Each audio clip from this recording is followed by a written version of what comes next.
આ સત્સંગના પ્રતાપે કરીને મારી કેટલી વાસના કુંઠિત થઈ. હું સત્સંગમાં આવ્યો ત્યારે કેટલો સમય પૂજા કરતો હતો, અત્યારે કેટલો સમય પૂજા કરું છું ભાઈ.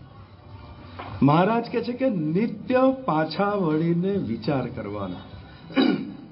જો નિત્ય પાછા વળીને વિચાર ન કરીએ ને તો ઘણીવાર હું પેલું પૂજાનું દ્રષ્ટાંત આપું છું કે જ્યારે સત્સંગ થયો ને અને આવા સંતો મળી ગયા હોય, આ સુરેન્દ્રસિંહ જેવા કોઈ કાર્યકર મળી ગયા હોય ને તો પેલા બાળ મંડળને બાળકને એવો મહિમા ઠાંસીને ભરે ને કે બીજે દિવસ સવારે પૂજા કરવા બેસે ને તો દુનિયામાં એ જ મોટો ભગત હોય એમ આપણે બધા બેઠા હતા અને પોણો કલાક સુધી માળા ફેરવતા હતા.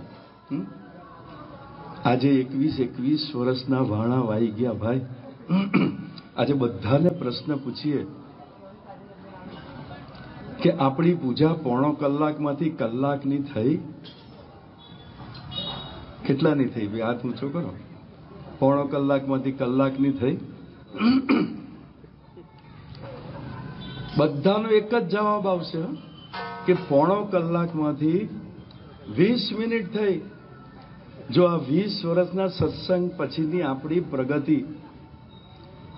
પ્રગતિ કારણ શું? નિત્ય પાછા વળીને વિચાર કરતા નથી. એટલે તો ગુણાતીતાનંદ સ્વામી પણ આપણને જાણપણું આપે છે.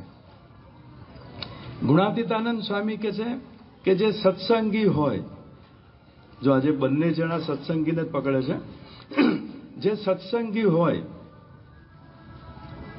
એને નિત્ય પાછા વળીને વિચાર કરવો કે હું શું કરવા આવ્યો છું અને શું થઈ રહ્યું છે. આપણે તો નિત્ય ઉઠીને વિચારે એવો જ કરીએ કે કેટલા ટ્રેક્ટર લાવ્યા અને કેટલા ટ્રેક્ટર વેચ્યા,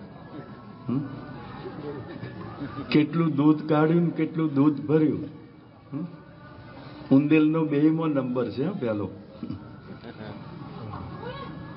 પણ નિત્ય પાછા વળીને વિચાર કરીને કે આપણે શું કરવા આવ્યા છીએ. આ મૃત્યુલોકની અંદર ભગવાને આપણને દેહ શા માટે આપ્યો છે? જો એનો થોડો વિચાર કરીએ ને, આપણે તો નક્કી જ છે.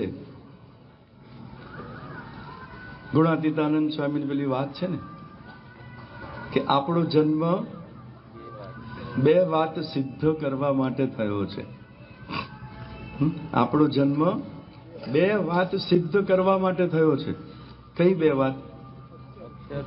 કે બ્રહ્મરૂપ થવું અને પરબ્રહ્મની ઉપાસના કરવી. જો આ 2 વાત માટે જ આપણો આ મનુષ્ય જન્મ થયો છે.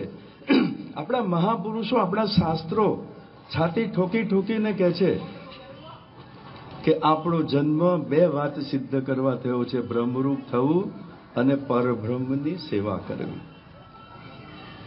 આવી વાત કથામાં એકવાર કરીને એક જુવાનીઓ છે ને ઉભો થઈને કે સ્વામી,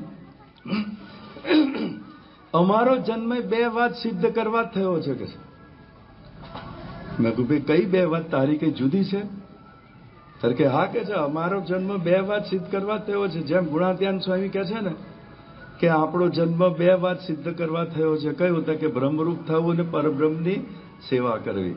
એમ અમારો જન્મ પણ 2 વાત સિદ્ધ કરવા થયો છે. મેં કહ્યું કઈ ભાઈ વાત તો કહે તું?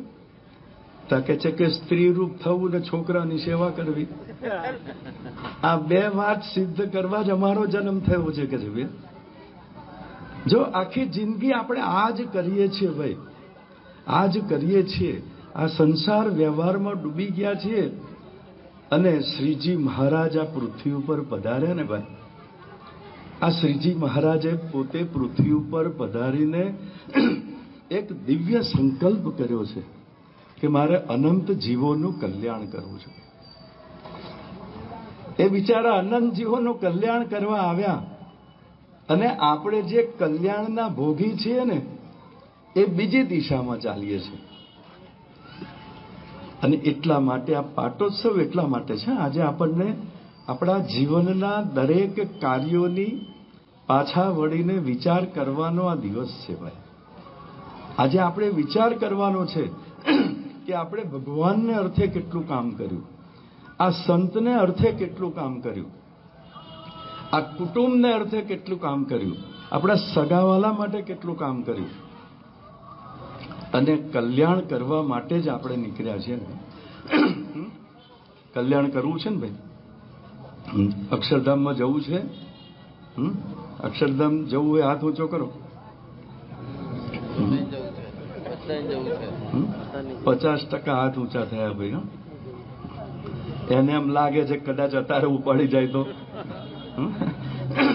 જો ભાઈ અત્યારે કોઈને લઈ જ જવાના, સમય આવશે ને ત્યારે જ આપણે જવાનું છે. પણ નિશાન અક્ષરધામનું છે, નિશાન અક્ષરધામનું છે, અને કાર્ય આ લોકનું ચાલે છે. અક્ષરધામમાં જવું છે ભાઈ કઈ સામાન્ય વસ્તુ છે? મહારાજ અક્ષરધામમાં જવા માટે અંત્યનું 7મા વચનામૃતમાં મહારાજ લખે છે, જ્યાં સુધી આ જીવ, જ્યાં સુધી આ જીવને આ પંચ વિષયની વાસના ટળતી નથી, કહેતા આપણા સ્વભાવો ટળતા નથી, ત્યાં સુધી અક્ષરધામની પ્રાપ્તિ થતી નથી. જો મહારાજ સ્પષ્ટ છે, મહારાજ સ્પષ્ટ છે. મહારાજ એ જ વચનામૃતમાં શરૂઆતમાં કહે છે, મહારાજ કહે છે કે અમે આજે અમારા અંતરનો સિદ્ધાંત કહીએ છીએ. મહારાજ શું કહે છે? અમે અમારા અંતરનો સિદ્ધાંત કહીએ છીએ કે જેણે કલ્યાણ ઈચ્છવું. જો 1883 સાલનું વચનામૃત છે. મહારાજને સ્વધામ ગમન જવાને હવે 3 વર્ષ બાકી છે. આખી જિંદગી એમણે કલ્યાણની વાતો કરી છે, મોક્ષની વાતો કરી છે, બધી જ વાતો કરી છે. આજે 83ની સાલની અંદર મહારાજ 86ની સાલમાં ધામમાં જાય છે. 3 વર્ષ બાકી છે. કહેતા 49 વર્ષે મહારાજ ધામમાં ગયા, 46 વર્ષની ઉંમર છે ત્યારે મહારાજ લખે છે કે જેને કલ્યાણ ઈચ્છવું. સામે કોણ બેઠા હતા? સામે કોણ બેઠા હતા? પરોક્ષની સભા ભરાઈને બેઠી હતી ભાઈ. દાદા ખાચરનો દરબાર હતો, સંતો મહંતો બેઠા હતા, મુક્તાનંદ સ્વામી, નિત્યાનંદ સ્વામી, બ્રહ્માનંદ સ્વામી જેવા માથું તોડી નાખે એવા ભગવાન થઈને પૂજાય એવા સંતો બેઠા હતા, અને સામે દાદા ખાચર, જીવા ખાચર, પર્વતભાઈ, ગોરધનભાઈ જેવા આદર્શ ભક્તો બેઠા હતા, લાડુબા, જીવુબા જેવા આદર્શ મહિલા ભક્તો પણ બેઠા હતા. એ સભાની અંદર મહારાજ વાત કરે છે કે જેને કલ્યાણ ઈચ્છવું. હજી મહારાજને ડગમગાટ છે ભાઈ. આવા બેઠા છે ને તો એને કે હજી ઘણાને મનમાં કલ્યાણની ઈચ્છા જ નથી લાગતી. કલ્યાણની ઈચ્છા જ નથી લાગતી. એટલે મહારાજ કહે છે કે જેને કલ્યાણ ઈચ્છવું, કે જેને કલ્યાણની ઈચ્છા છે, ગરજ છે, તો એને શું કરવાનું? તો મહારાજ કહે છે ભગવાનને, ભગવાનના સંતને સુખદાયી માનો.